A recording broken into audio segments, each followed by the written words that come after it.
Hello, Soy, kumusta? And today, meron na naman tayong mga bagong pyesa, CNC parts. Meron ako ditong CNC TelescopicNut. Ayan. Ganda oh. Diba? Tapos CNC CenterNut. Ayan. Dapat ito yung mga kasama sa last video ko na hindi dumating kasi delay dahil 1 week ko tong hinintay. Dahil daw nagkasakit yung may-ari ng shop. Akala ko on hand yung item ng seller. Yun pala kumukuha lang sa ibang shop. Ayan. Tapos ito yung mga telescopic nut. Ayan. Tapos ang presyo ng tatlong ito magkakasama na is 1,300. Ayan. Tapos pala guys, ang problema ko ngayon, sabi nung seller pwede ito sa carb na telescopic, kaso nung tinesting ko hindi pala pasok kasi masyadong maliit yung thread, tapos yung sa pang carb na telescopic malaki. Ito yung pang carb na telescopic na syempre tetestingin natin.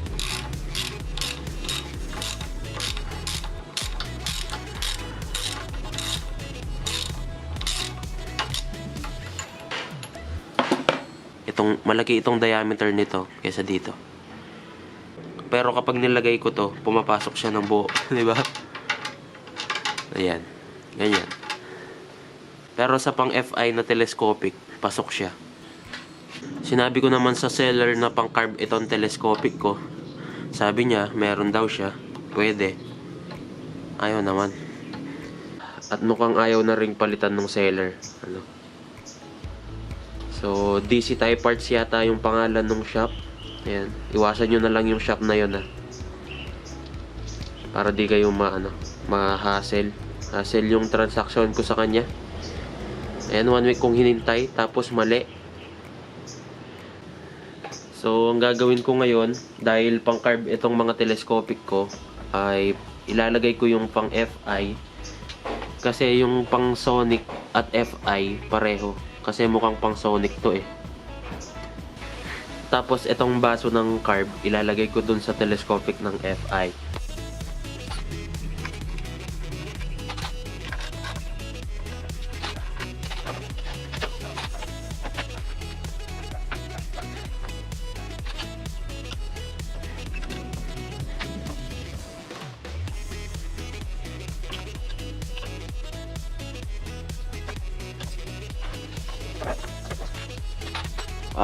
Ibabaklasin ko na yung baso bago natin tanggalin yung telescopic kasi mahirapan ka magkalas. Tapos i-drain na rin natin yung oil. Malinis pa yung oil, di ba?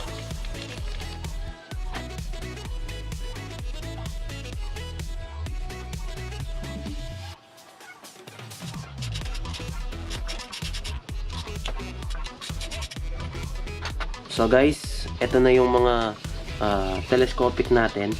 Ito yung sa FI. Itong mapayat na damping rod. Ito yung sa carb mataba, diba? So, itong sa carb M10 yung bolt, itong sa FI M8. So, dahil pang M10 yung baso natin, mukhang itong damping rod ng Raider carb, pwede naman yata dito sa pang FI. Ayan dahil meron pang space para mailagay ito. Kasi gumagalaw-galaw pa oh. Ayan. Baka pwede nating ilipat to dito para sakto yung bolt natin sa baso, di ba? So ganyan guys, malas, hindi siya pumapasok. So hindi na natin papalitan. So ngayon ilalagay na lang natin itong mga baso na pang carb.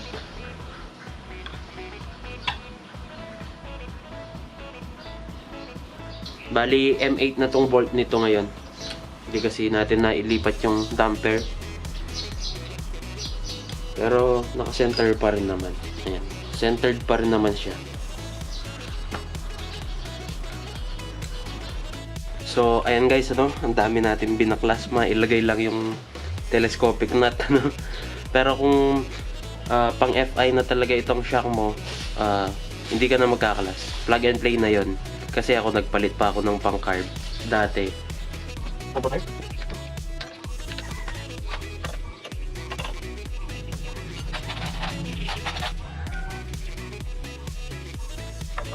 Tapos, naman lang.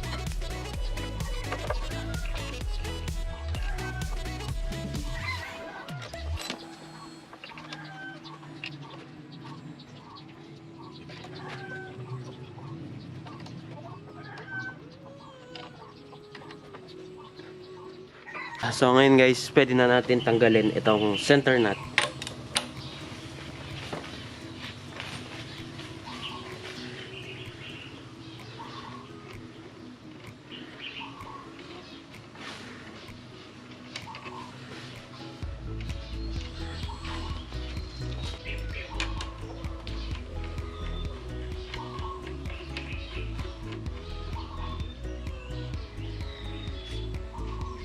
So yung stock natin is 30mm, ito ano to, 27mm.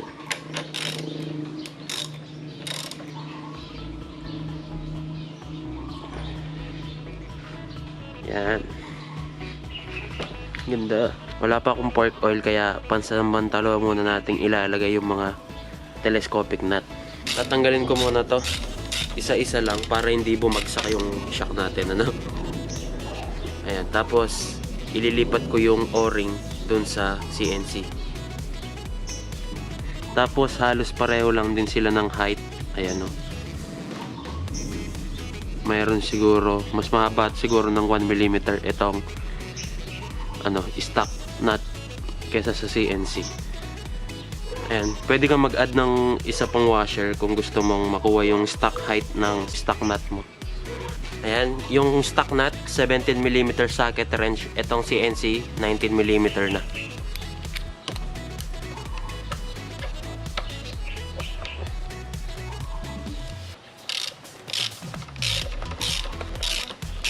Ayan, pumapasok na siya dito kesa dun sa carb na telescopic, di ba?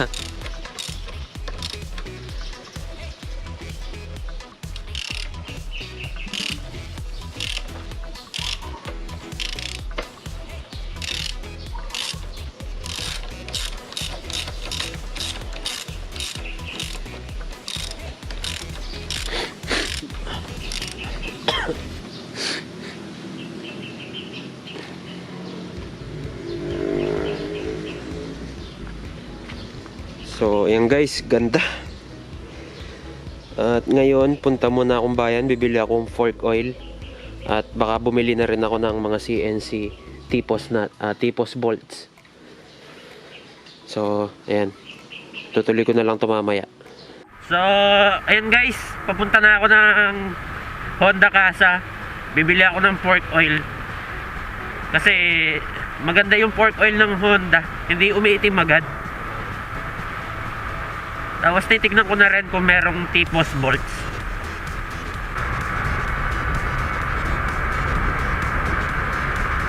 Yun, maganda pa rin takbo, 80 pa rin. Sige. Nalagyo mo. Taga ng oran kayo.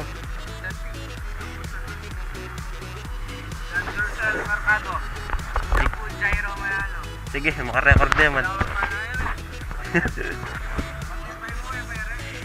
Seli kayo matornilyo eh. CNC. Yan, nagagabon niya. Yan, nagagabon niya eh.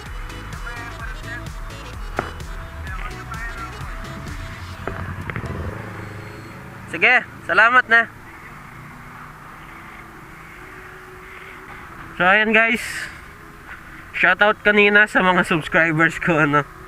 Nakita nila ako sa harapan ng ano, Hedge Hub, sa Hedge Hub Thai Parts Mexico kanina. Shoutout sa inyong dalawa guys. So guys, pauwi na ako. Nakabili na ako ng fork oil or shock oil. Sinabi ko kasi kanina dun sa tindera, fork oil, shock oil daw dapat. Tapos nakabili ako ng CNC bolts sa Tpost. May kulang lang. Kulang pa ng dalawa doon sa itaas. So, ayan guys. Ito na yung nabili kong pork oil. Ayan. Bali, 120 pesos isang bote. 200cc. Ayan, 200 ml. Bali, dalawang ganito yung binili ko. Ayan. kung napapansin nyo, nakabagsak na yung suspension natin kasi tinanggal ko na yung laman loob niyan, yung spring at yung spacer para mailagay natin to. Bumili na rin ako ng ayan, Tpost bolt, CNC at saka mga CNC nuts. Ayan. Oops, nahulog. Mamaya na natin ilalagay to. Maglalagay muna tayo ng fork oil. So tara na. So ngayon guys, ito na yung measuring mag natin. Ang capacity ng mga fork natin is 103.5 ml bawat isa. Kung gusto mo ng mas accurate, dapat meron kang 160 mm clearance hanggang dun sa pinakataas ng oil, tapos hanggang sa may center, sa may telescopic nut.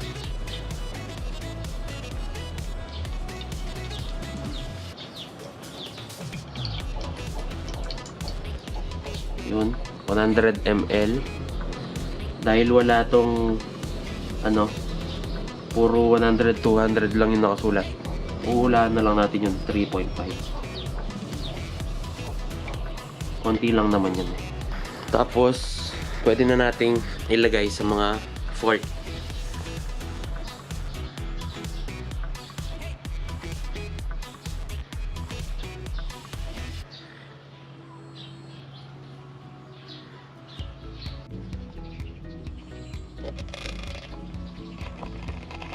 Tapos taas baba lang natin ng kaunti. Dahan-dahan na.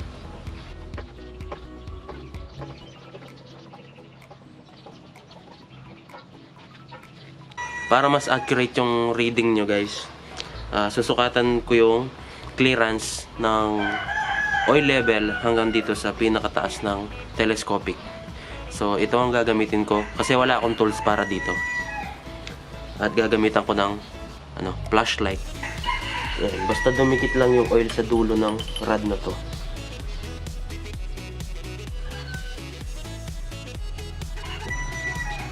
Dumikit na.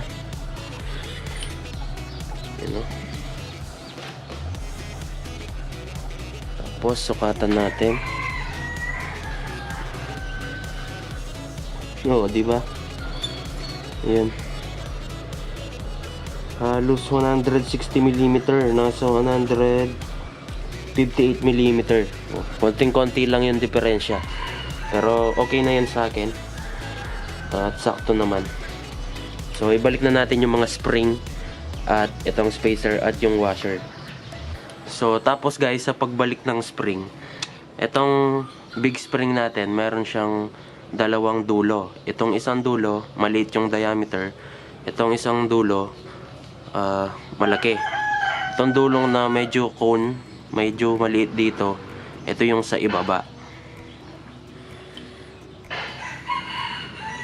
Lagay natin yan sa ibaba. Tapos meron tayong washer at itong spacer. So, para mailagay itong nut, pwede kang maglagay ng kalso or sakayan mo yung motor mo, tapos pindutin mo lang yan. At pwede na nating ibalik itong nut.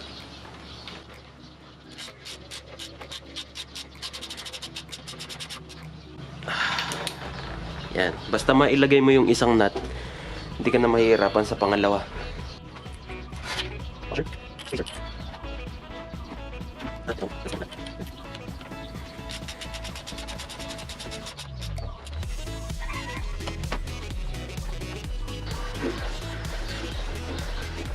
Ayan, okay na to sa akin.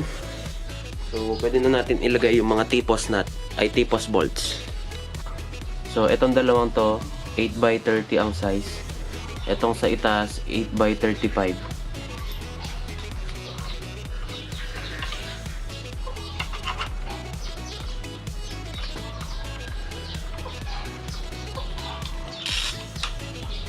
So, ang presyo ng mga 8x30 is 120 pesos isa. Itong 8x35, 130 pesos.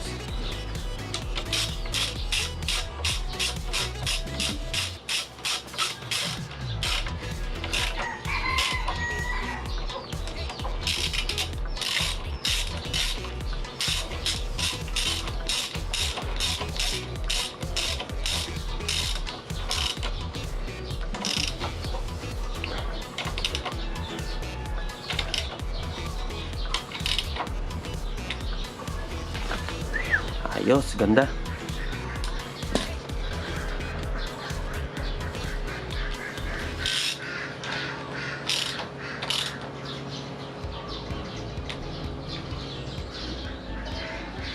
Nice. Ngayon, sa kabila naman.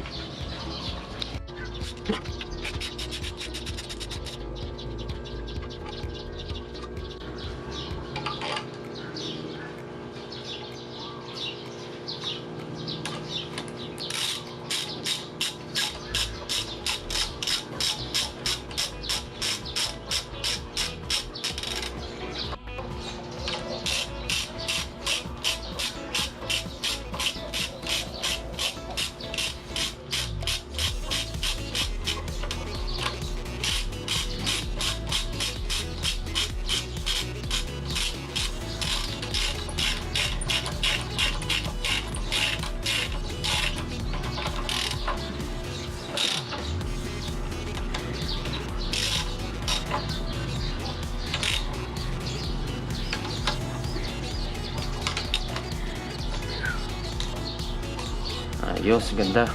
So ngayon guys, wala akong nabili para dito kasi wala silang size. Kaya ganyan na lang muna yan. Maghahanap pa ako eh. Tapos nabili ko pala tong mga Tpost bolts sa Hedge Hub Thai Parts sa Mexico, Pampanga. Yan. So next, yung mga CNC nut naman. So guys, ito naman yung mga CNC nut. Medyo mahal kasi 130 each. Mahal, diba? Sa presyo niya, makakabili ka na ng isang 8x35 na CNC bolt. Ang papalitan ko, itong sa may adjuster at sprocket.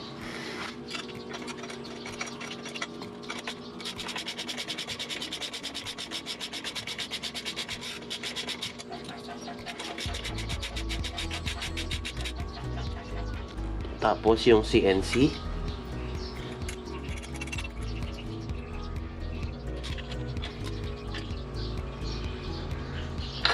Yun, ganda.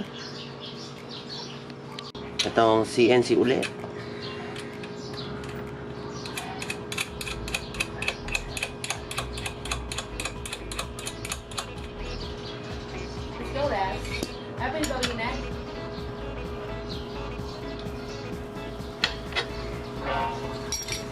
So ngayon guys, ito namang sprocket nut. So tatanggalin ko na lang dito sa ibaba. Pwede naman dito sa ibaba.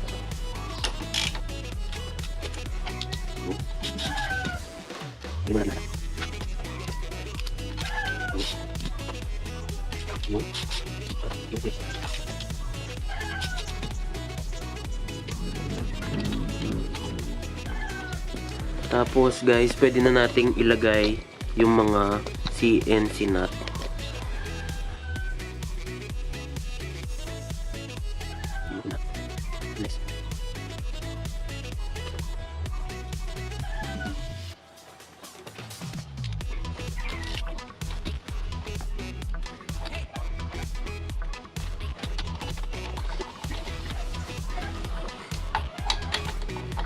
So ayan na guys, na-addict na tayo sa CNC, ano?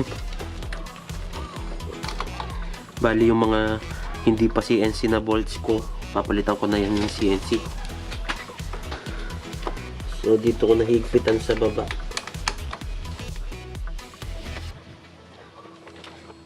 Yan. Yan guys. So, yan guys. Ganda, diba? So, yan na lahat ng mga piyesa ko ngayon. So ayan guys, hanggang dyan muna tayo. Pero bago ako tapusin ito ang video, at dahil hindi kinuha nung winner yung napanalunan niyang flat sheet na pang Raider FI, mukhang hindi siya nanood ng last vlog natin, ano? So pupili ako ng bagong winner. So ito yung bagong winner natin. Ayan, popost ko na lang dyan, ha.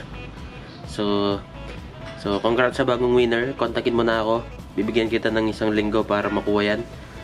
So kapag hindi mo pinanood to, hindi mo alam na nanalo ka, sorry na lang po. So ayan, hanggang dyan na lang tayo. Kita-kits sa susunod na vlog.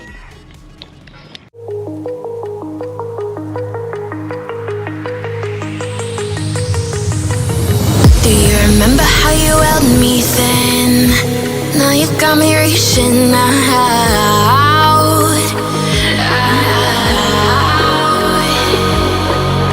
And do you see you got me falling in more times than I can get out.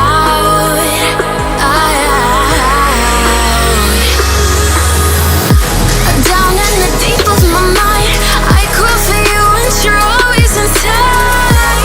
Down in the deep of my mind, how long do I got to keep you, to keep you?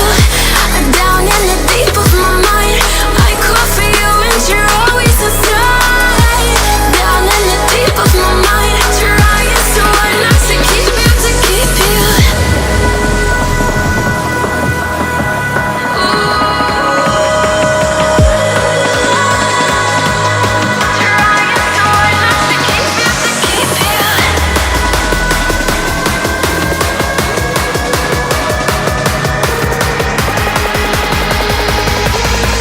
How long do I got to keep you, to keep you?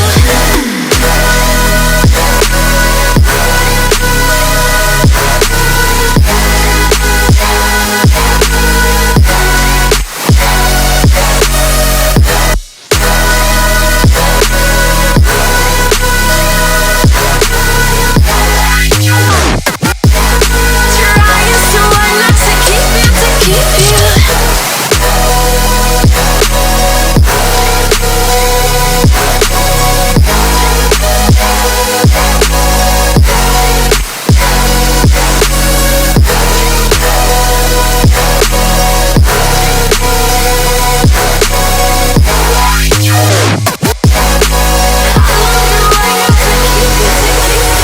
Do you remember how you held me then? Now you got me reaching out.